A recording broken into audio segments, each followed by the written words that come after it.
Oh, yeah?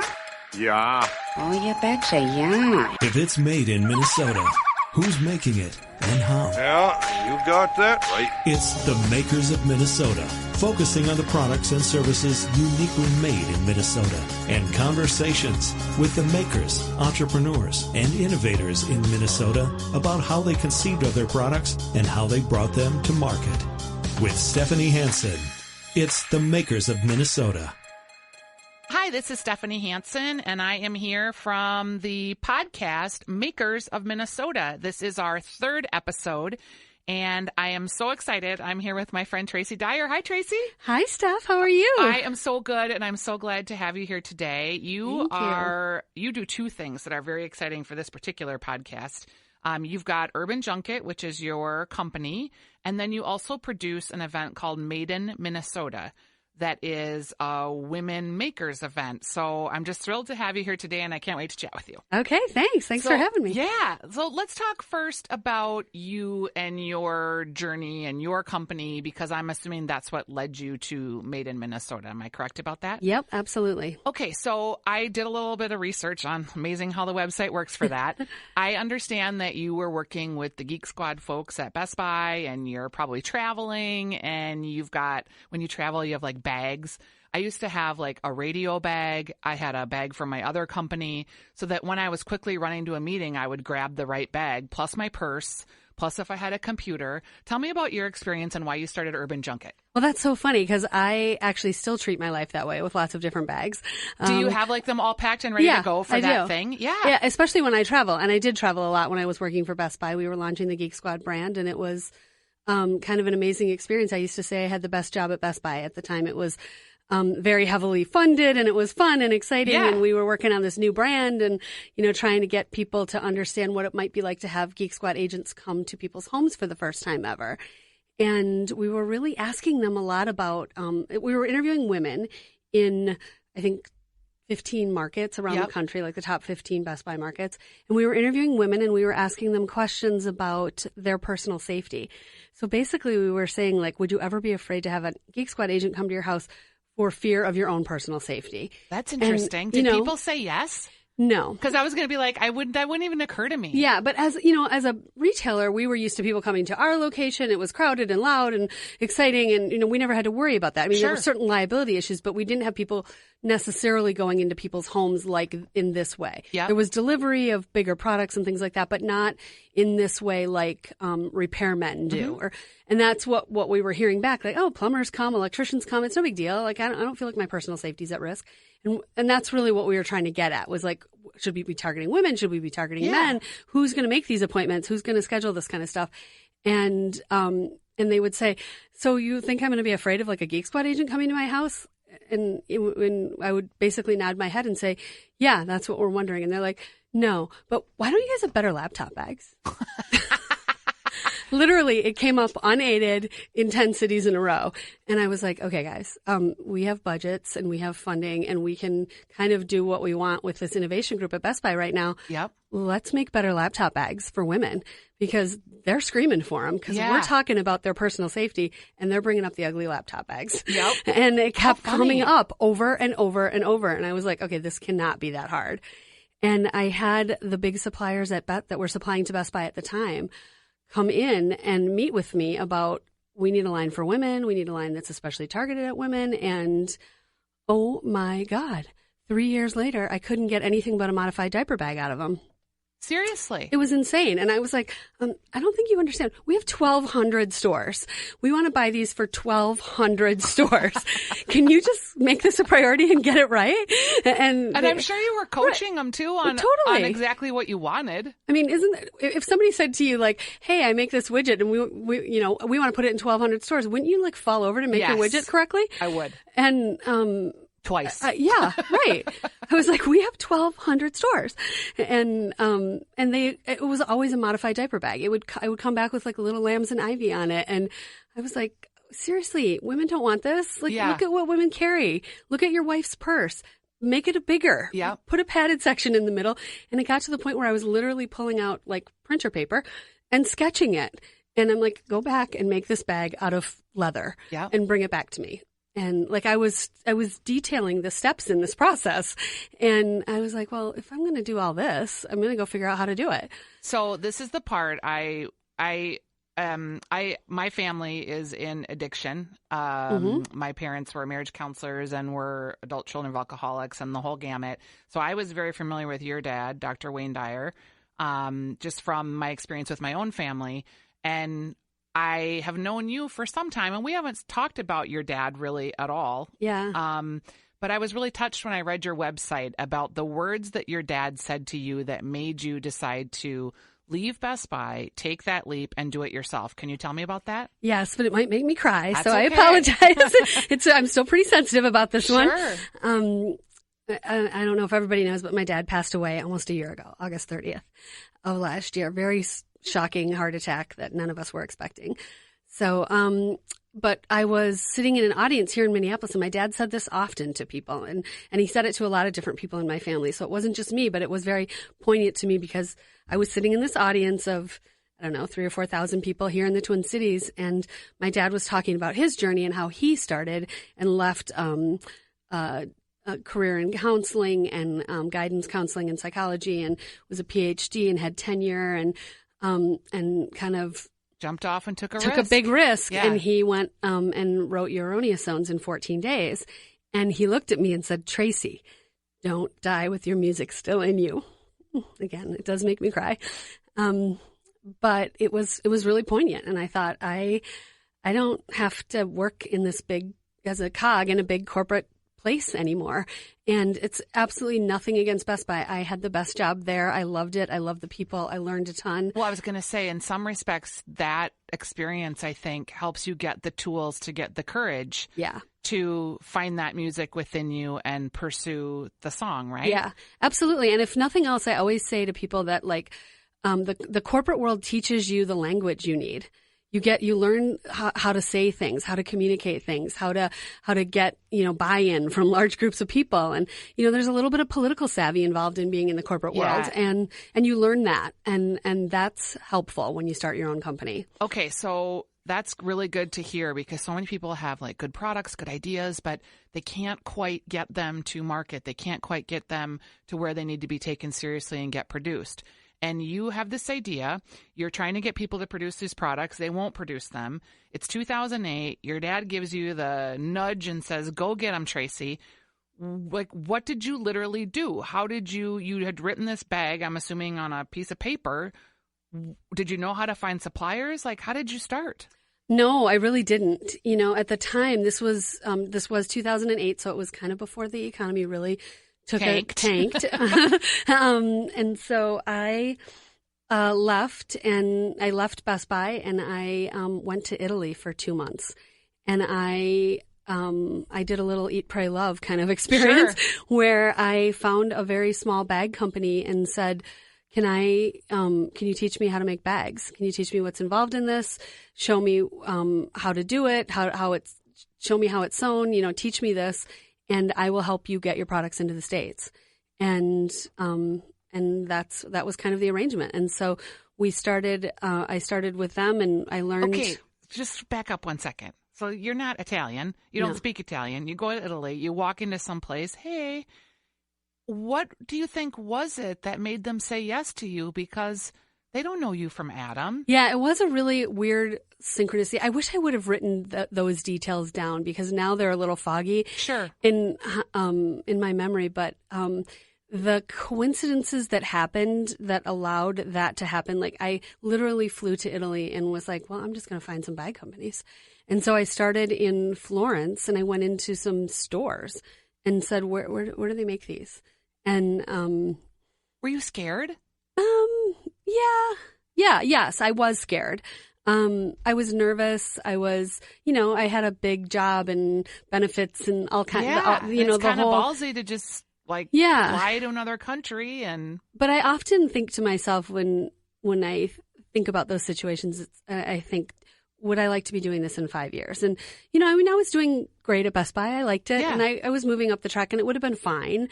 And I was still liking it. And I think that was part of it. Like the entrepreneur program at Best Buy was amazing. And so it really pushed me to see that I was good at ideating. Mm-hmm. and even being good at ideating still doesn't make you a good business person. No, not at all. But I was pretty good at the balance of both. And so I could literally draw pictures and put together flowcharts and, PowerPoint presentations and Excel spreadsheets. And I had enough of each side to be a little bit dangerous. And then, my dad was a big influence, and he pushed me to go and explore and said, you can always go back to Best Buy, or you can always get another job. I mean, you've never had a problem getting a job. Right. I mean, I waited tables all through college. I loved it. I would wait tables again now if I had to. Yeah, I've often thought about that myself. Yeah, I loved it. So you go and you design these bags, and now you're working with this company in Italy. How did you have the money?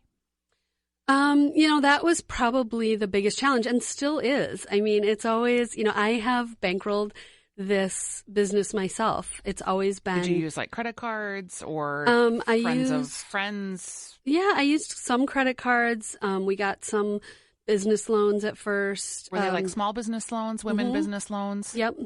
We had an SBA loan when we first started the company, and then. Did it surprise you when you got your SBA loan? Because we had one too for our business, that you had to still like sign away your house. Yeah. And like all of your private, I was like, wait a second, this is like this SBA loan that's supposed to help me start this small business. And I was fairly successful at the time that I applied for it. I had money in the bank even, and yet I still had to like sign for my house. And yeah. I guess I was stunned by that as a small business person, that I still, after having money in the bank and having a proven business and showing you all of my financials and my P&L, and that you still are literally taking no risk on me at all. Yeah. Because my house is going to pay for this loan if you default. Yeah, exactly. It does. And I mean, and that's the thing you do have to have a certain amount of credit established and equity and a home and things like that in order to even qualify for this kind of stuff. Yeah. It is surprising. Yeah. Yeah. I mean, there are other ways to do it. There's the Shark Tank way now, and there's, there are other Angel ways. Investors, yeah, GoFundMe, investors. Yeah, there's Kickstarters. There's all kinds of ways to raise money now, but that does involve giving away a percentage of your business. Yep. I still own 100% of Urban Junket, and everybody's kind of surprised by that, including my bank. They're always like, "Who? You still own 100%?" And I'm like, "I swear." Like, I don't, that's a hard thing to prove. Yeah. And you bootstrapped it, I'm assuming. Yep. We did the same thing. Now, for you, you're in this situation where you are producing a bag, a garment. Mm-hmm. Did you have to like do catalogs, or how did you've got these leather goods now, and this is before, I'm assuming, you started working in the recycled world, because we'll talk about that next. But did you have catalogs? How did you get people to buy these great products once you had them? Yeah, I started working with a designer here in the Twin Cities named Peter Hill Design, and they helped us produce our first catalog. And I had a lot of graphic design experience, a little bit of photography experience, just because I liked it. Mm-hmm. And I have a degree in advertising, and so that was kind of a world that I liked. So I paid attention to what the designers did at Peter Hill Design, and and then I learned how to become my own graphic designer, because that's the other piece. You've got to really be able to run a lot of aspects of your business on your own, because you can't afford to outsource it, or you're not going to make any money. In the beginning, and you can't afford to hire big fancy photographers and designers and that kind of stuff to do all that production work for you. So Peter Hill at the time was a small design firm, and they helped us get started, and then it kind of moved all to me, to doing the designing and the catalogs and the figuring out local trade shows, and then regional trade shows, and then national trade shows, and I did a lot of, just going into stores and dropping off catalogs, and I still do that. Mm-hmm. When I'm in another city, I always have catalogs in my bag, and I always drop them off. And I can be in any city, and I'm like, "Have you ever heard of Urban Junket? Oh, we make laptop bags out of recycled water bottles," and I just leave them there, and we get more business that way than any other way. But that's what's so amazing, I think, about women in business and just entrepreneurs in general. Like, I was always carrying things in my car too for my business, and my husband would be like, well, "Are you going to go in there?" Or I would hire, like, if it was a server, like, "Hey, are you looking for work? You're so good at sales." It's like it's in your DNA. You're living, eating, and breathing it. So how do you go from leather goods now to this recycled product? What was the impetus for that, and what made you excited about dealing in recyclables? Sure. So about 3 or 4 years after we started making bags in Italy, the economy really tanked. And our laptop bags at the time were beautiful, but they were expensive. The euro was unstable relative to the dollar, and we were getting killed in just the exchange rates and not knowing how to manage futures, euro futures. I never thought about euro futures before. No, so I'm sure when Brexit came along and the pound dropped, you were like, hey, wow. I understand how that goes. But it was expensive. It's expensive to manufacture in Italy. They were beautiful bags, but they started costing more than the laptops that were inside of them. So $800-900 for a laptop bag at that time was just not fathomable for anybody in the Midwest. Yep. Maybe Aspen, maybe the Hamptons, but not here. Sure. It wasn't flying. So I started researching lower cost materials, and I started thinking about, what could differentiate us as a brand? What could make us seem different? And I had always spent a lot of time in Hawaii. My dad had lived in Hawaii, and I always spent a lot of time in South Florida and Hawaii in the oceans and the beaches, and seeing the pollution that had happened in Fort Lauderdale Beach and Kaanapali Beach over the 30 years that I had been going there disturbed me. And seeing the amount of plastic that was going on, and going there in the winter and seeing the whales and seeing the turtles tangled up in plastic, and it disturbed me. And I was like, there's got to be a better way. And so I started researching lower cost materials, but also eco-friendly materials.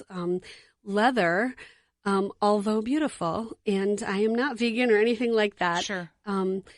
The least offensive part of the leather tanning process is the fact that the animal is killed. Yeah, because the chemicals are so toxic. Unbelievably toxic. What happens to the hide of a cow or a pig or a lamb when you have to retard the decomposition process. Yep. So it was disturbing to see that and to start to understand how unbelievably distasteful that was for me. I was like, I still think leather is so beautiful and I love it, but I am disturbed by how toxic it is. Yeah. And we really don't allow much of it in this country anymore to be manufactured here.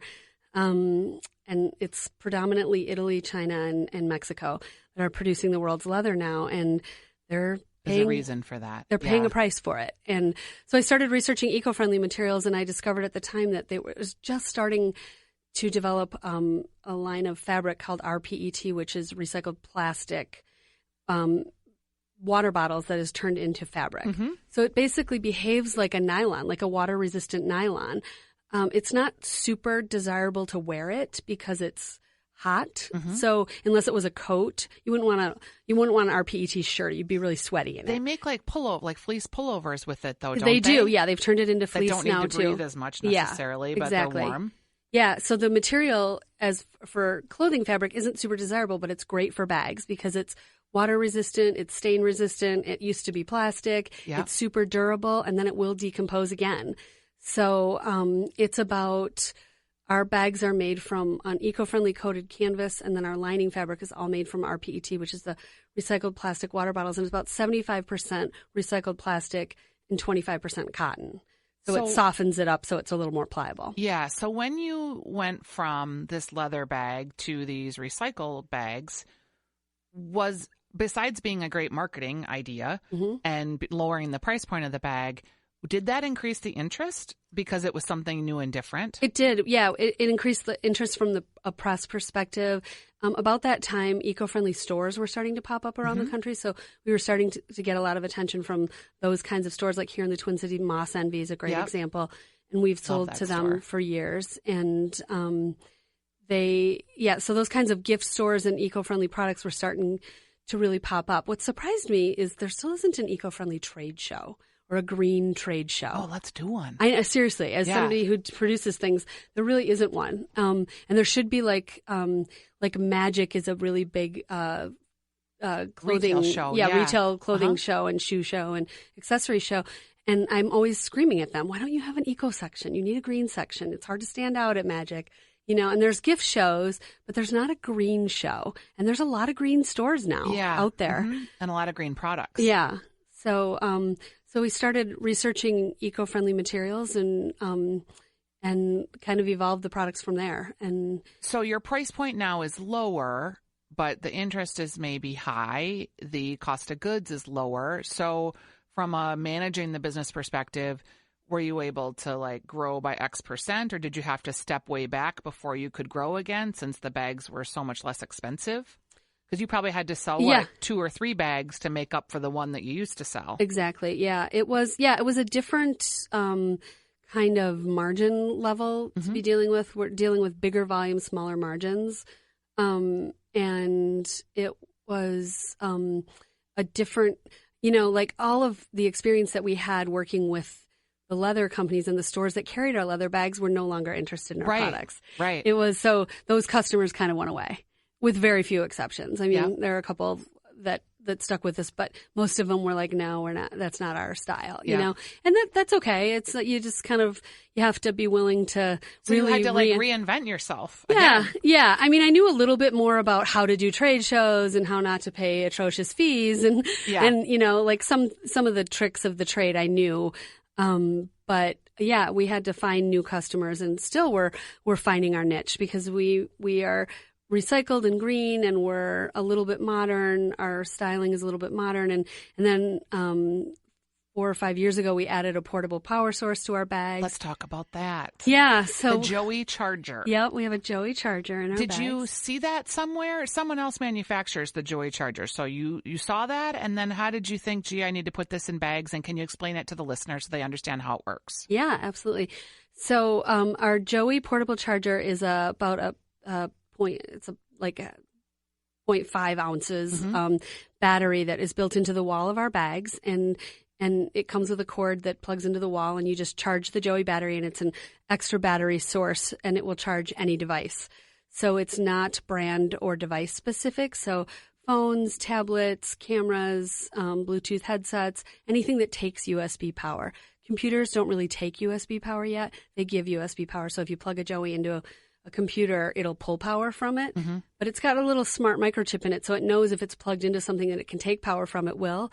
Versus if you turn the cord around and you plug it into your phone, it knows, oh, I can't take power from this phone, so I'm going to give it power. Yep. And it'll charge your phone, and then you just plug your bag in at night. Where'd you see it at first? So we were doing the Travel Goods Show, which is a show that we've always done and that we still do. And I was approached by a guy out of Seattle who was starting the company. And he came in our very small, very pedestrian booth. It was like trade show booths can be so glamorous or so like an 8-foot table with you and your business card. Right. It was that. It was the ladder and like some IKEA curtains in the background and, and some plastic water bottles like, hey, we're green. Come over here. We're small and green. And he just liked our product, and he liked that we were targeting women. And he liked that we were eco-friendly, and he lives in Seattle, and he's very eco-friendly.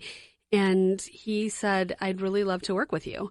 And are you open to this? And he was approaching a lot of companies at the time, much bigger than us, and I'm sure smaller than us too. But I just thought it was the most brilliant idea. Was it his idea to put the charger in the bag? Yes. Okay. And he developed the product, and he only sells it to bag companies. So he sells it, and he sells it to other bag companies. I've never seen it anywhere else but yours. Yeah, we are really still one of the few that targets women with it. There are people in the camping industry that do it, and others that have done it. It's a kind of an expensive battery. It's and there's a lot of cheap portable batteries out there, and you kind of get what you pay for with those batteries. Like they work a couple times and then they stop, and ours really do last, and they do charge everything. So it doesn't matter if you have an iPhone and your husband has a Samsung Galaxy, Joey will charge both of them. So it's kind of nice because it's not. How many hours of power does the Joey have before? Do you have to charge the Joey then? Yeah. Yeah, you recharge it. You just plug it into the wall at night. It'll charge a smartphone like 2.5 full charges. Okay.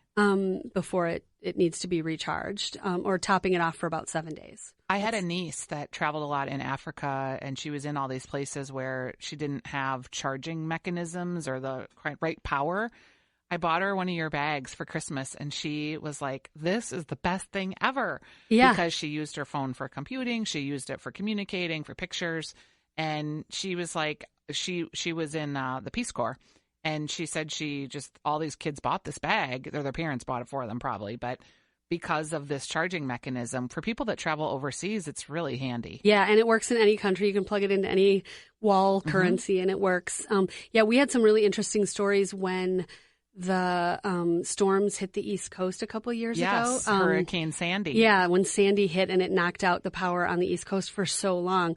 We had a couple of customers who had just recently bought bags with batteries in them, and they would commute into the city, like from, say, Long Island, commute into Manhattan, and they would take their phone and their charger with them, and they would charge it at work because there was power in the city. Yep. And then they would go out to Long Island or wherever they lived at night, and they would go around to their neighbors' homes and juice up their phones for them and give them like just enough juice that they could call their family and tell them they were okay. And because it took so long to get power back and people's cell phones died, So yeah, we had some funny stories like that. So we're talking to Tracy Dyer. She is the owner of Urban Junket, and you have all kinds of bags. You have totes, you have I don't even know. I can describe all your bags, what they look like, but I don't know what the names are of them. Clutches. What are the ones that kind of look like a bigger, like a dog kennel almost, a doggy bag that people carry their dogs in? What are those bags called? Satchel? Yep, satchel. Satchel. Okay, There you go. I was like pretty picture good diagram like in here. Yeah, exactly. People have asked us to make dog bags, so. Are you thinking about it? Yeah. No. It seemed like the material would lend itself to that. It would actually. Yeah. It's funny. I have a dog, but he's 40 pounds. You can't carry him in a bag. But my sister has a really small dog, and I've photographed my bags with dogs in them before. But I've never really made one that's dog like that is approved to carry a dog. And I think you have to do a lot of testing for that. Oh, I would assume. Yeah. So you are making bags, you're selling bags. People can buy your bags at retailers and also online at urbanjunket.com, right? Yep. What's next? Like, are you just going to be designing new and different bags in different patterns and colors? What are you thinking? Yeah, that's funny. We've been doing this look for about maybe 6 years now. We've had this look of the coated canvas and the recycled water bottles, and they're very bright and playful. Yes. And blues, orange, reds, purples, greens. Tons of colors. And we've expanded to have, I think, like 18 different styles of laptop bags and 12 handbags, and we have accessories and makeup bags, wallets, all different kinds of things. So we've done all that to kind of expand the line to work for what people want, and we have a ton of pockets in our bags. People love that. They love all the pockets. And now we are about to evolve the look pretty dramatically. So I haven't announced this yet, Stephanie. You might be the very first one I'm saying this to publicly. We're changing the look pretty radically this fall. So we found a faux leather that's out there that is it's polyurethane, and it's eco-friendly, and it looks and feels and behaves like leather. So we're changing the look to be going to be a much more sophisticated look. We're taking our 22 most popular styles, and we're launching it with this. We're still going to use the RPET fabric. We're doing a new striped lining that's like a bunch of it's almost like, looks like a man's shirt. Striping. Sure. Like a pinstripe. Yeah. It's still, cute. It's pretty bright on the inside still. We're still targeting women. We are working on a men's line as well that is going to be 100% recycled. So we've discovered some fabric that is made in Korea that is looks like ballistic nylon, but it's 100% recycled water bottles. Cool. So the bag would be 100% recycled instead of... for men to have immerse. Yeah, and we've had a lot of men say, I want a bag with a battery in it. I want this. I want that. But the reality is women still buy most of the goods. So it's interesting. I was spent quite a bit of time in Europe in May. We took our daughter there on a big trip, and it was funny how many men there we would call them the MERS. Yeah. For phones and traveling and passports and that kind of thing. You don't see that as much in America, but if you're traveling overseas, all these men have these bags. Always, yeah. Especially in like Italy. Yep. And Western Europe. Yeah, Spain, Italy, France, they all carry bags. Yes. And I mean, they're masculine looking. They're crossbody kind of longer tote bags, and they Here, it's more laptop bags. Yeah. And wallets, I'm sure still. Yeah, wallets and laptop bags. Men are still a little bit funny about carrying that. American men are funny about that. Some do. I mean, some of the more fashion-forward men will do it, but but you see it all over Europe. And I mean, why not? Yeah, it makes total sense. Where do you carry your stuff? Well, I always laugh at when I'm at like direct-to-consumer shows because most of the time, if a couple comes up, the woman is like the Sherpa. She's carrying all of her husband's crap.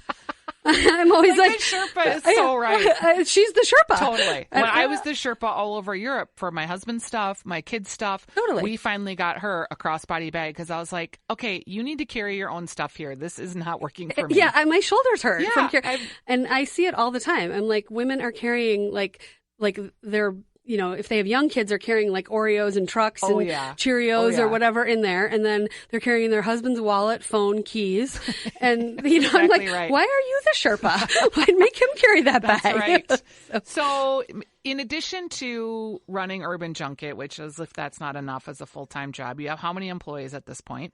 We have 7 full-time, and then we have about 12 sales reps around the country. All right. Well, first of all, like, I'm just so proud of you. Oh, I don't even know why I feel paternal or maternal about you, but I love your story so much. I love your bags. Oh, and thank you. When I met you, I was just like, you have such a good energy, such a good spirit. You work really hard, and you're a local person, and I love that. Thanks. I know we've known each other a long time, so I kind of feel like, yeah. I mean, I was excited for you when you sold Prince. I was like, woohoo! I know. And it is like people rally together when you're an entrepreneur and you meet other entrepreneurs and you have some success. Yeah, it is very exciting because it helps fuel other people, and that's part of why I'm doing this podcast, because I want to give back just that experience, that energy of like, you can do it. People can figure this out. Like, you just went to Italy and said, hey, how about you make me some bags and I sell them for you? Right. Love it.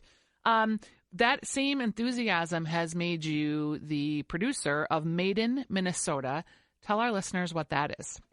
So Made in Minnesota is in its 9th year this year, and it is Maiden, like Fair Maiden, Maiden, Minnesota. And it's an event that happens every year, typically the first Friday in November. Election years can throw it off, but this year, because of November 1st it's not throwing it off this year because of the way that the calendar falls this year. We do an event at the Lowe's, which I still can't stop calling. Formerly the Graves. Yeah, I know I do it too. I can't stop calling it the Graves 601. It's the Lowe's Hotel down across from the Target Center. And we have 36 women-owned businesses every year that we feature in the event. It's a one-night shopping event. The qualifications to participate are that the company has to be at least half owned by a woman. The company has to be based in Minnesota, and there has to be a product produced. So we don't allow any services in. Not that there aren't a lot of great services out there, but this is more of a shopping event, and it kind of like is a big holiday shopping event. It's so fun. Yeah, it's a fun night, and it's at the Lowe's. People have asked us to make it bigger, and we've said we really like the sophistication of that hotel, and you come and it's a $20 ticket and you get a glass of wine and you get to shop. And then one of the other qualifications is business owners who participate have to be there. So you get to have conversations. I did not know that. It explains your event is very like people talk to the makers. They spend time there. And I always wondered about that because it seems like you get like the heads of these local companies. There's I'm trying to think of who I was talking to. Is it Undercover Wear? Urban Undercover. Urban Undercover. That's what it is. She makes her own undergarments. They're super cute. And I was watching her sell her undergarments, her underpants, her bras to these women, and like her describing it and showing them different styles. It was like having a personal shopper. She was so great. Yeah. I mean, the owner, the founder, the designer has much more passion about the brand and understands it and can sell it like nobody else. Sure. And quite frankly, I mean, we get a lot of, University of Minnesota college students coming asking questions like, how did you start a business? I want to start a business. I want to be an entrepreneur. And so that's part of it too, is that we want it to be a maker event where you learn about how to do it. And when we started it, I started it with Jen Stack, who has her own private PR firm called Relish Minds. And then she also works for Call McFoy Advertising. And she and I started the event years ago just because we knew a lot of people who were doing cool stuff. Right. And the first year we did it, we didn't charge anything. We just Said got come like shop. 13 people together, 13 companies together at the Chambers Hotel. And they were nice enough to like really give us this crazy deal to do it there and to try it. Yep. And we didn't charge any tickets. So we didn't really know if anybody would come. You know, we're like, well, we have a party. What if no one shows? And so we thought, well, we'll just see if there's any interest. And it was really before pop-up shops Yeah. had really started. And when we opened the door, there was a line around the block, and there were like 600 people that attended that year. And people were just kind of clamoring for that kind of information about how to be an entrepreneur and a maker, and wanting and I grew up in Detroit, but I've lived here in the Twin Cities for 27 years.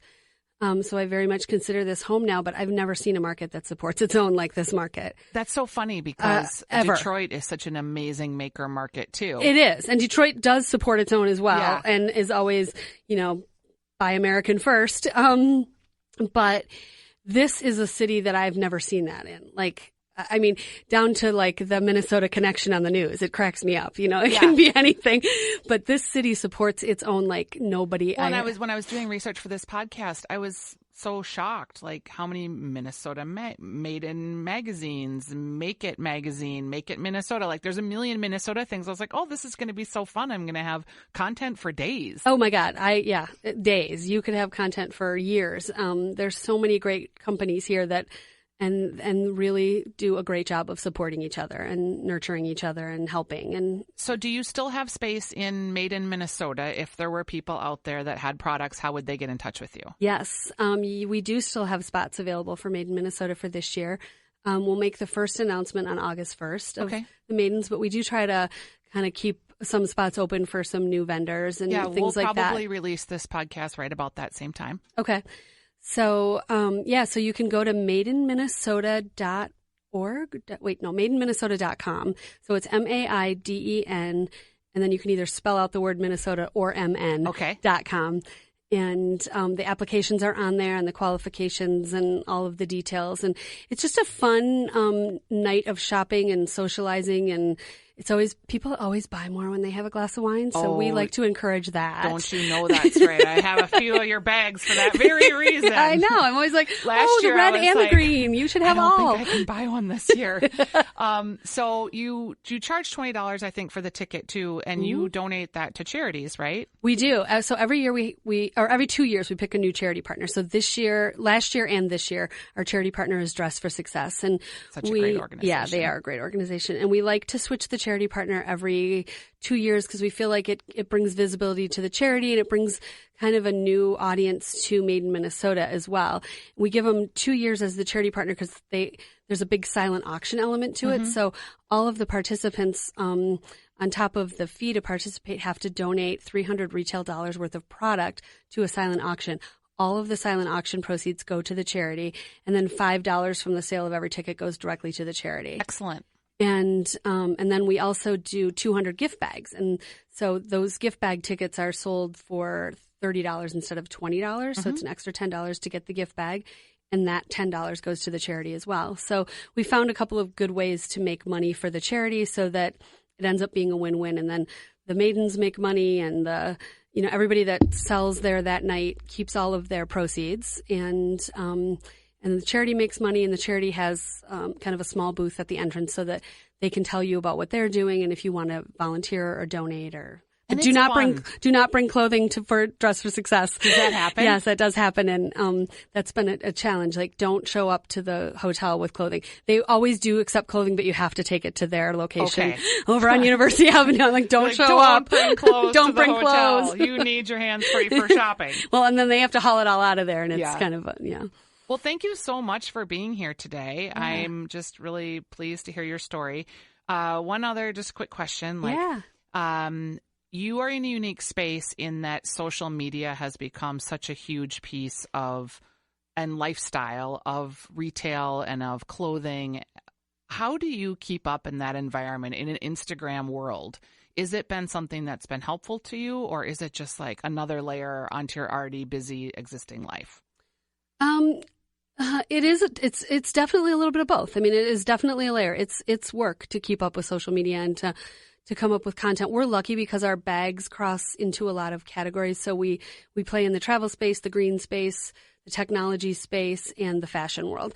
So we can kind of pull content from all of those areas to talk about. And does having that Instagram profile with pictures of the bags, does it sell bags? It absolutely sells bags. I would think so. It's amazing how we will, on our Facebook page or our Instagram page, do a 2-day flash sale, and it's amazing.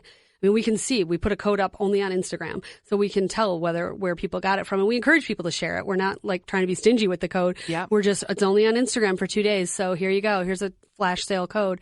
And it's amazing. We can track exactly how it works. And our social media has become very powerful. It's become, the more you do it, the more you kind of become addicted to it, and then the more you need to pay to do it. And it becomes it's a viable advertising medium for us. Sure. And it's by far and away the best one for us. Oh, that's interesting too. Because we're not really big enough to be doing advertising like, in Oprah magazine or anything like that. So are you doing like Facebook primarily, or Facebook and Instagram?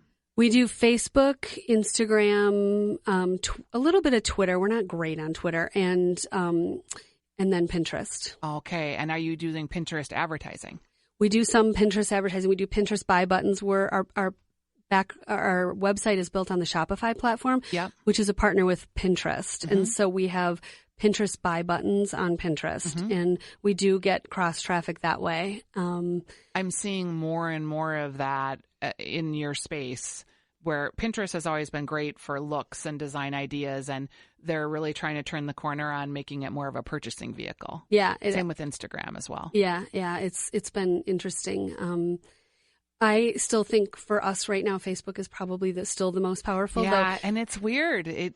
Everybody, like, Facebook seems like it's dying, and then they do something that reinvents it again. And now with Facebook Live videos and for your wheelhouse, I would assume your target is a 25 to 54-year-old woman. Facebook is obviously on the little older end of that, but I would think it would be a good fit. Yeah, it's brilliant how targeted you can get. Yeah, I mean, we can target, women who like eco-friendly products in Portland, Oregon, who work 3 days a week. Yep. I mean. Absolutely. It's really bizarre how targeted you can get, and to see and to pull those levers and see how impactful that can be. Yeah, and to really create a target that you can replicate in each different market. Yeah, it's really kind of cool. fascinating. Yeah, it's fun. I mean, it's an interesting world, but it's something that we need like full-time dedication to now, because it really is a full-time job now. That's becoming, I think, a lot of small businesses' next challenge. Yeah. As I got into the social media space and I'm working with small businesses, they know they need it. They have somewhat of the tools, but they're getting more sophisticated now, and it requires more time and more analysis and more insight that small business people just don't have. Yeah, absolutely. So that'll be an interesting thing as we continue to grow here. It's not as much just about likes anymore and putting content out there. It's now evaluating that content and making sure it's driven by a sale. Yeah, it is. It's much more. I spend much more of my time on that. I have found that that the designing of the bags and the production of the bags is now easier for me to teach somebody else to do than the social media piece, because I'm still learning it. You know, and so I always think it's easier to teach somebody something that I know well. Yeah. So now I feel like I know the production world and the designing world pretty well. I mean, I'm no Ralph Lauren, but I feel like I know that world in my space pretty well. So it's easier for me to train and teach somebody else how to do that than to train and teach in the social media world. Yeah. And to hire somebody who's a true expert at this is very expensive right now. Yeah, it is. Because the really good experts are still very expensive in the social media world. So just like web developers. Yeah. So I found that I really had to dig in and learn a lot of it myself. And we'll maybe have to have you back to have a whole conversation about that, because I think that that's an area that people are getting more sophisticated in, and small businesses are going to need to get more training and more tools in order to stay in that environment, or to know how to hire also for that environment. I sometimes find that people want to hire someone, but they really don't have an idea of what that profile looks like for them. So for another day, but thank you so much for being here, Tracy. Tracy Dyer, Urban Junket. You can find her at urbanjunket.com, Made in Minnesota, MAIDENMN.com, or Made in Minnesota spelled out.com for tickets for the November event. All right. Thanks. Thank you.